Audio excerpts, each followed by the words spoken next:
Police కావాలనుకుంటే ఇంత ఎత్తు ఉండాలి, ఇంత బరువు ఉండాలి, కాలు రెక్కలు మంచిగా ఉండాలి, కంటి చూపు చక్కగా ఉండాలి. ఇవన్నీ ఉన్న సుత పరీక్షల మంచి మార్కులు తెచ్చుకోవాలి. అట్లయితేనే కొలువొచ్చినట్టు. ఇంట్లో ఏ ఒక్కటి లేకున్నా గంతేగా. ఆర్మీకి పోయి దేశానికి సేవ చేస్తా అని పోతే సుత ఎవ్వరిని పడితే వాళ్ళని తీసుకోరు.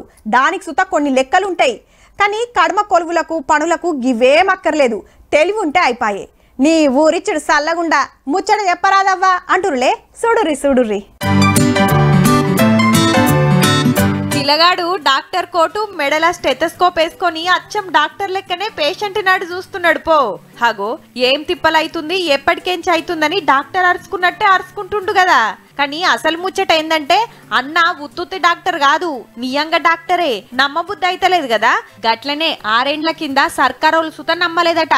ఎత్తు 3 ఫీట్లు, వయసు 23 ఏండ్లు, బరువు 18 కిలోలే ఉంటాడు. మరి 3 फीट हाइट है, इसलिए आप इमरजेंसी केस हैंडल नहीं कर सकते, तो उसने मुझे रिजेक्ट कर दिया. కష్టపడి మెడికల్ సీట్ కొడితే నువ్వు డాక్టర్ అయితే ఎమర్జెన్సీ కేసులు వస్తే నువ్వు ఎట్లా వైద్యం చేస్తావు? చల్ సీట్ లేదేం లేదు, సప్పుడేక పో అన్నారట సర్కారోళ్ళు.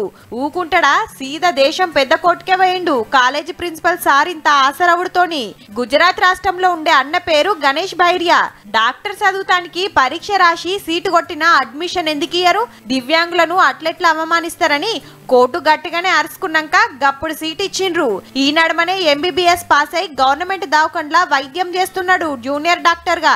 ఇంకో ముచ్చటైందంటే దునియాలనే 3 ఫీట్లున్న బుడ్డ డాక్టర్ సుత గణేష్ అన్ననేనట.